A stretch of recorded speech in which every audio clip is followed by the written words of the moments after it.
It all began with a dream for harmony and peace.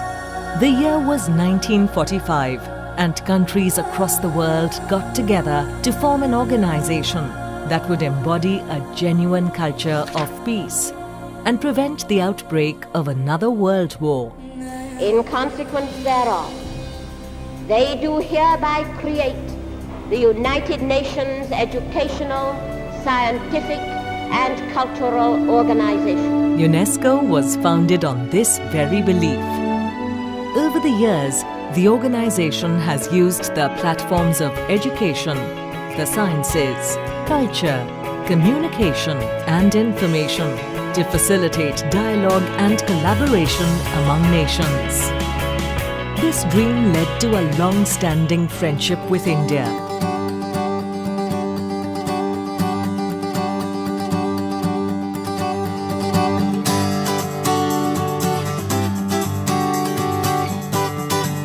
This friendship started way back in 1945 when India became one of the founding members of UNESCO, along with 36 other countries. Over the years, the history of UNESCO is replete with many voices from India who have ardently supported UNESCO's mandate and ideals. In 2015, the Prime Minister of India, Honorable Narendra Modi, visited UNESCO headquarters to mark UNESCO's 70th anniversary. India values the work of UNESCO so deeply and cherishes our partnership so immensely. UNESCO's first decentralized office in Asia was established in New Delhi in 1948. In 2001, the office was designated as the cluster office for 6 countries: Bangladesh, Bhutan, India, Maldives, Nepal and Sri Lanka.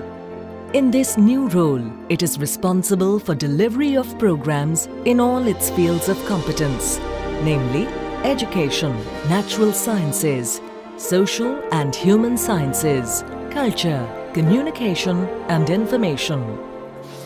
Education. UNESCO has a long history of cooperation with the Government of India's Ministry of Human Resource Development. It helped the government establish prime national educational institutions. It collaborates with the government to enable them to achieve international goals.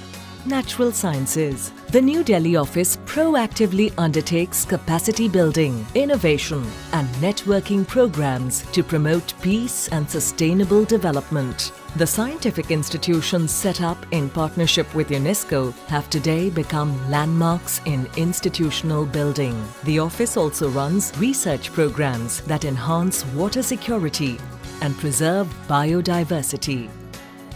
Social and human sciences. The office addresses challenges faced by marginalized groups, especially migrants, and supports their all-round inclusion in the society through research, policy and advocacy. A UNESCO online initiative on migration, the Gender Youth Migration Initiative (GYM), contains over 450 resources on migration with a primary focus on India and South Asia. Culture. UNESCO New Delhi aims at making diverse culture and heritage important parts of national development process by providing the government with their renewed relevance in the 21st century. While it helps in management of cultural heritage on one hand, it also facilitates formation of linkages between urban development, heritage preservation and promotion of the rural India's creative talents in handicraft, music and dance. Communication and information. UNESCO is the only UN agency mandated to promote the free flow of ideas by word or image. The office promotes freedom of expression, media development, and access to information and knowledge with a view to building peaceful and inclusive societies. It also works to safeguard journalistic freedom and safety, and promotes ICT for achieving universal access to information and knowledge. In 2010, UNESCO globally adopted an open access policy, making thousands of its publications available to the public. The New Delhi office stands committed to supporting the South Asia sub-region in attaining the Sustainable Development Goals or SDGs. Partnerships are firmly embedded in UNESCO's way of working. These include the government, the civil society, NGOs, IGOs, the private sector, ASP.NET and academia. In fact, UNESCO is the only UN agency to have a system of national commissions, which form a vital link between civil society and the organization. India has the distinction of hosting 3 specialized institutions and centers: the Mahatma Gandhi Institute of Education for Peace and Sustainable Development, Regional Center for Biotechnology, Center for World Natural Heritage Management and Training for the Asia and Pacific.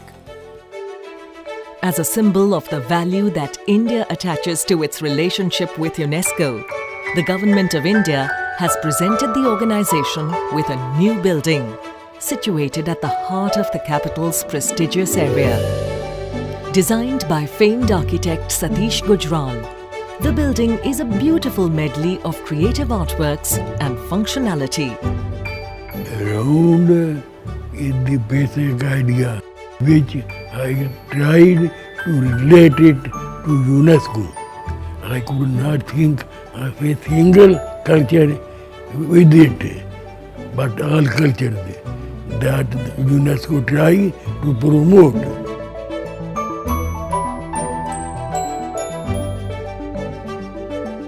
Based on its past experiences and drawing on its strengths, the New Delhi office gratefully acknowledges the contributions of all its partners as it embarks on this journey of renewed hope and challenges.